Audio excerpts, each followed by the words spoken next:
Hi Tarot Lovebots, it's Ethany, and today I want to chat about more energetic and psychic protection tools and practices. This is now part two. So if you have missed part one, which was done a few months ago, I will put the link in the description below and over at ethany.com, where you will also find the transcription to this video. So if you need to read rather than listen to the video, because you're watching this at work, we all know it.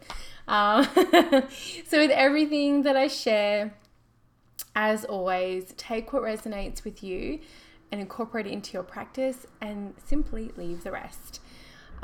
These are all suggestions. You can do some, or you may already do some. You may do all of them. This is not me saying that you need to do any of these or all of these to be spiritual or to cleanse correctly or have great space. It's just the things that I do as practice that I would like to share with you all. So the first tool that I use, and I know a lot of us use, are crystals for energetic and psychic protection. So I've chosen these stones, which I'm going to share with you, for that specific purpose, because crystals can have many purposes. Crystals are really, like over the last year, I found that they have been really mainstream. They've come into a lot of like home department places where you can buy lots of different kind of crystal things.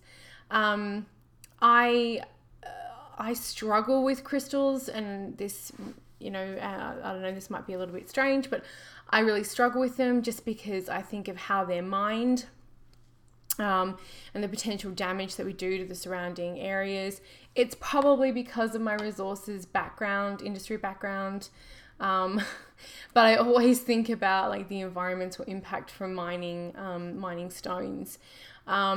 So I also think the same thing when I talk about Palo Santo and sage and anything that we use that's become very mainstream, and how sustainable that practice is.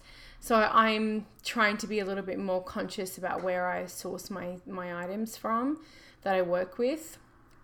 So that's the last I'm going to get on my little soapbox about things like crystal mining and Palo Santo and things like that. Just if you can be mindful the next time, then we can all be mindful consumers, and that's amazing. So getting onto the stones that I use for energetic and psychic protection, these are some very popular stones that you can find in many New Age or metaphysical stores.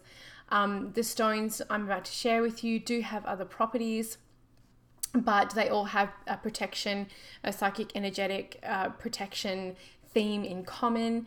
And you also don't need the most expensive, biggest stone either to work with. You can use smaller stones, which these ones are. So my first one, I've got a bigger wand somewhere, but I don't know where it is smoky quartz. So this stone is excellent. Look at I love this piece of smoky quartz. Like the bottom of it's pretty rad too. It's really good for transforming negativity of all kinds, and it's also just a really beautiful stone. Like I said, it's very common to find. Moonstone, which I actually don't have. There's two stones that I don't have because they're in my other altar room, which I didn't want to take off the altar.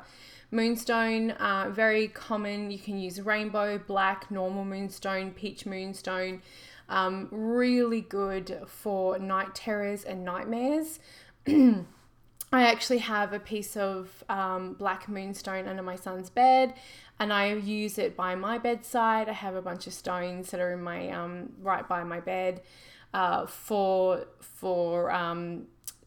sleeping at night. It can also help with sleeping. So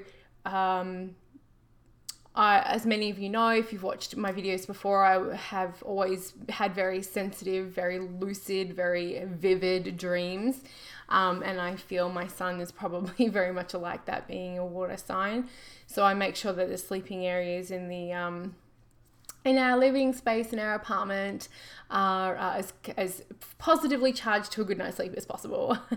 So that's one that we use a lot. And I've got a lot of pendants. You'll see a lot of moonstone jewelry. A lot of people wear moonstone because it's so pretty. Now the next one is black tourmaline. So I'm sure many of you have seen this stone before.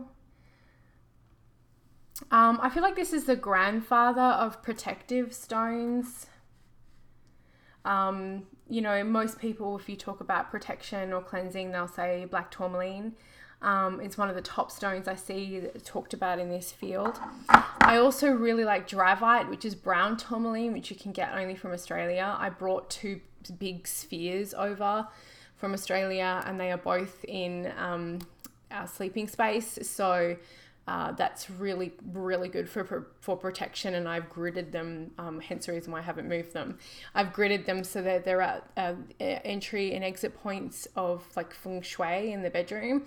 Yeah, tourmaline is amazing for working with protective and energetic and psychic protection. My next one is amethyst. I love this piece too. This piece has got like a really rad... I got so much amethyst. Purple is is my favorite color. And I have got a ton of amethyst. This is just a little piece from I have a big tray of crystals that I use for when I do readings, which is going to be, I'm going to talk about that too, like how to use crystals in your readings at a future blog post. So this is just one piece. I have got a ton of amethyst in every way, shape or form. I really, really love it. It's a stone that I wore when I was young, that my mum gave me an amethyst pendant to wear when I was younger and really had a lot of anxiety with sleeping. It's really good for getting rid of nightmares, hence the reason why I used to wear it. It's a gentle stone that helps bring peace as well as really good calming energies. So it's a lovely stone to have in your area to help you with energetic protection. The next one, I have a few pieces of amber, but I don't know. I was like with my lapis lazuli. Like where the heck have I put that? Is amber. Amber is really, really great for, and of course this camera does not want to focus on the amber. It wants to focus on my eyeball. That's like a weird. Amber's really good at cleaning out negative juju in your environment. Labradorite. I love labradorite too. This is one of, look at this, if I can get the shine. It's like a little fairy wing, like a butterfly wing with that vein running through the middle there. Look at it. It's so freaking pretty. Labradorite is awesome for protecting the aura. I know, so much crystal porn. Lapis lazuli, like I said, I can't find. I've got this beautiful piece of Blinken lapis lazuli, and I don't know where it is. You know, it's probably in. I have a feeling it's with a inside a pouch or a box of crystal with a tarot deck. It's probably where it's at. And then malachite. This is a malachite egg that I got years ago, and it's got little ferns. Have it like little ferns in it. Malachite is really good for absorbing shock and trauma too. So not only does it help with like the heart chakra stuff and having like a feeling of security in your space, it's really, really, really good for shock absorption and trauma. So if anyone's going through a space where they're feeling unable to kind of process those energies, malachite is really, really good. And the last one I've picked, and again, this is not an extensive list. You could go on and on and on and on.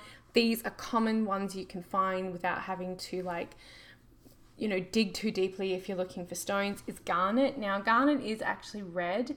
It's such a dense stone that it usually looks like black in nature. I wear garnet. Every time I read, I wear garnet. I need to fix a couple of garnet bracelets that have been broken just because I wear them all the time. I adore this stone. I wear it all the time. I feel like for me, and I don't know if this is true for any other energy worker, light worker, tarot reader, witch, vibe, goddess, whatever, however the heck you want to label yourself, I feel like it's a portable, it's a crystal like shield. It's like shink shink. It's like Wonder Woman's like gauntlets. I would wear the fucking shit out of some Wonder Woman gauntlets made out of garnet. Oh my God, I'm getting the feels just thinking about that. I feel like it is a really good barrier for blocking icky shit. It connects me to my root chakra, to my security, to my grounding. It's a beautiful grounding stone. It's a great bolster to my aura, and it also connects to that heart space. So I freaking love garnet. I've got a big orb of it on my altar, which sits with my goddess statue, and I just adore it. So those are the stones that I would recommend if you wanted to have around the place, around near your bedside, or just in the space that you spend a lot of time where you feel like you need the most assistance. You can even make a little mojo bag and take it to work, or put it in your purse as well. For me, because I do readings, I work from home and I do a lot of ritual at home, and this is like the place that I am. I keep them around the house in the multiple altars that I have around the house, and also in our sleeping spaces, so that it keeps things cleansed, as well as doing everything else on this list too. After a day of kind of connecting with other people's energies and doing what you're doing, it's nice to be able to cleanse it out.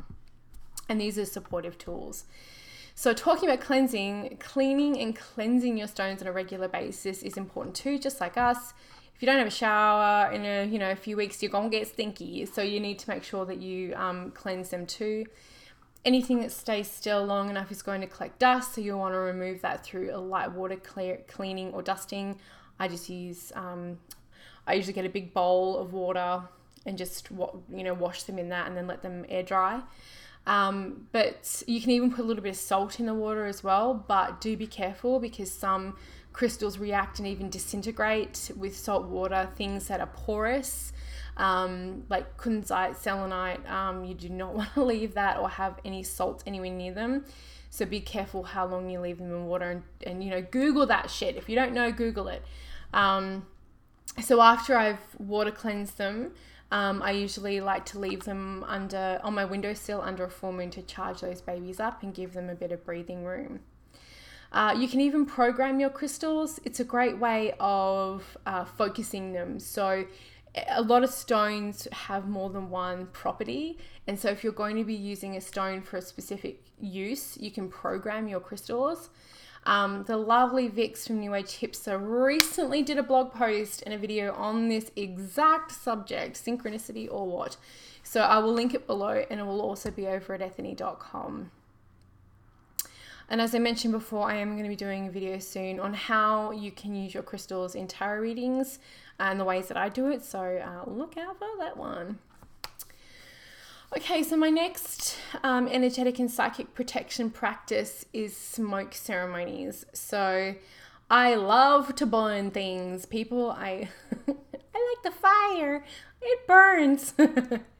I love nothing more to open all the windows in my apartment, light up some sage and Palo Santo, and cleanse each room with my feathers, fans. I use drums, bells, sprays. I do sigils. So I have a whole ritual around that, which is my own ritual. I use both together, as sage is very good at cleansing the whole space. For me, it feels like sage just wipes the slate clean, whereas Palo Santo brings a grounding and uplifting vibration back into the space with the sage cleansing it out. It's nice to bring in some energies after cleansing to set a lovely vibrational tone in your space, and it also smells amazing.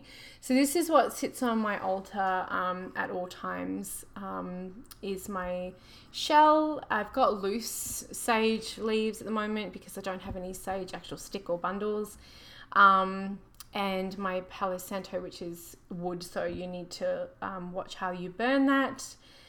Sage bundles with complementary herbs like lavender, sweetgrass, cedar, rose, and rosemary are really popular because those herbs have their own have their own properties as well. So, for example, lavender is going to bring in a beautiful, peaceful space. Rosemary is very protective. Rosemary and lavender, it's a well-known kind of, I want to say folklore, to plant those at your garden gates. I feel like I'm like, to plant those, like to have a rosemary hedge is like super protective.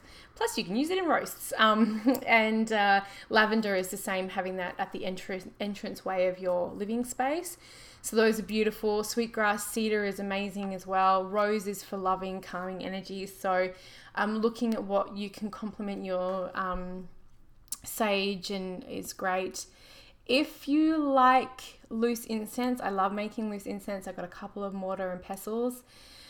You can add things like different resins like frankincense and myrrh. There's a reason why they're so legendary. And sandalwood is perfect, and cedar, those woods are really beautiful as well. So if you can't do smoke, I know many people who can't have smoke just because they're really sensitive to it.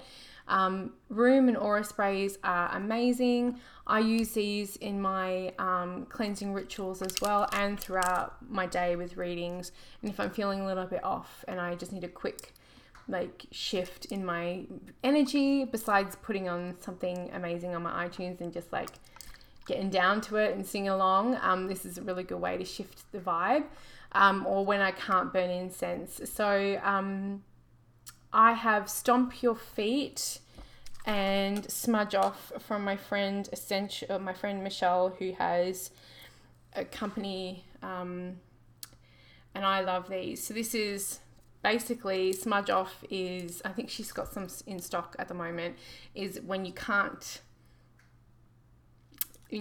do a smoke cleansing, and Stomp Your Feet is really good for connecting and grounding and just, making sure you've got that earth connection so you're not feeling too scattered, and that can really help with energetic protection, making sure you're feeling grounded.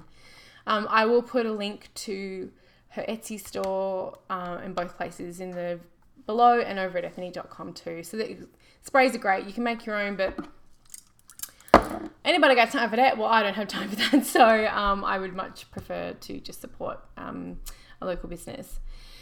Okay, so my next tool for energetic and psychic protection are salt lamps. Now, I love salt lamps, and I've had them for years. I brought one of my lamps over from Australia when I moved here. So much I loved it. I think I've had it for over 10 years now. So they last a really, really, really long time. I have ones with the bulbs in our bedrooms, and I also have a candle holder for reading spaces. Now, the reason why salt lamps are really great is because salt is incredibly protective and cleansing. I mean, that alone for me is enough. I every time I think of salt, and I don't know if it's because I watched this movie a million times, I think of Hocus Pocus, and when the little girl jumps in the dugout, no, it wasn't the little girl, it was a teenager. She was with the girl, and she puts the salt around, and she's like, and Bette Midler's character is like, ooh, clever little witch. It is extremely protective, and so it's a great thing to have just as a salt lamp. It is said, if you like research or the way they sell Himalayan salt lamps, is that it's said to aid in cleansing the air, aiding with sleep, helping with electromagnetic radiation neutralization, and a bunch of other things. I mean, you can argue the science behind them just like anything that's seen as woo-woo, but I don't really care. Salt is protective, and the light that they give off is so gentle and warm.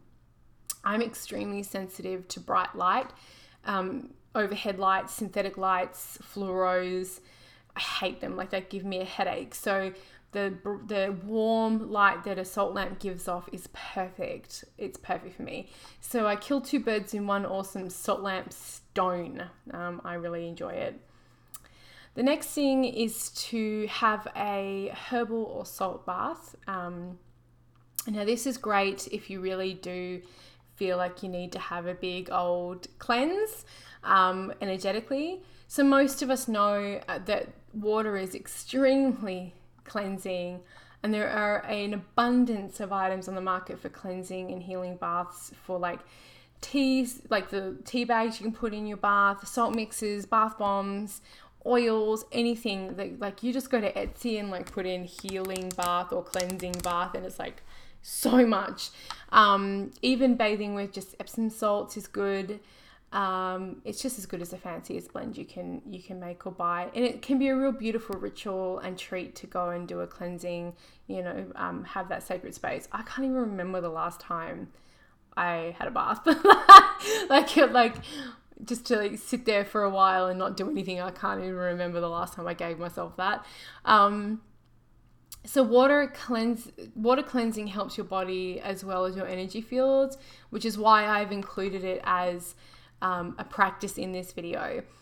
Baths are not everyone's jam. I know some people just will not go there, and that's totally cool. If you're a shower person, you can make an oat and herb scrub out of a cloth bag, like a Hessian bag, and use that to wash your body and cleanse your space as well. You whack whatever you would get in the teas or whatever into the oat, into the bag, and you just use it as a scrub. I've done that before. Plus, it's really exfoliating. The most amazing way for me personally to cleanse my space with water is swimming in the ocean, which I used to do frequently when I lived on the west coast of Australia. I miss the Indian Ocean so much. I just used to hum. I used to feel like a whole new person when I used to go swimming in the ocean. Natural bodies of water of any kind are incredible for getting you clear of any unwanted juju. Like if you've got hot springs or a little waterfall. Just on Friday we went for a hike, and I was like, had to make sure I put my hands in the water, and I just like, because it was quite cold out, just like sprayed it, flicked it into my aura. I love me the water. I'm such a water person. The next thing is aura sprays. I've mentioned my friend's sprays, and I've mentioned aura sprays many times before, so they're really easy. Just spray it. Oh my god, so nice. I used Alkaline Joys for Aura Soma. I use quintessences and pomanders as well with the Aura Soma. It's just really great. Like I said, if I need a pick-me-up. I have 3 different sets, and you certainly don't need that much, but I've just been lucky to be given a lot as gifts and to have had them over my many years of practice. So they're gentle, they don't set off fire alarms, and you can carry them easily in your purse, and they were stocking stuffers for many of my friends this year at Yule time. So they're a must-have for me. And then the last thing I just wanted to have to share with you on energetic and psychic protection for this video is amulets and talismans. So I actually wanted to give you what the dictionary defines as an amulet or a talisman, which is an ornate or small piece of jewelry thought to give protection against evil, danger, or disease. So they go back a long ass time in history. Humans are such a superstitious bunch. We love our amulets and talismans throughout history. My thoughts on our amulets and talismans are this: anything you wear, anything you do, you are the one who gives that practice or that symbol power.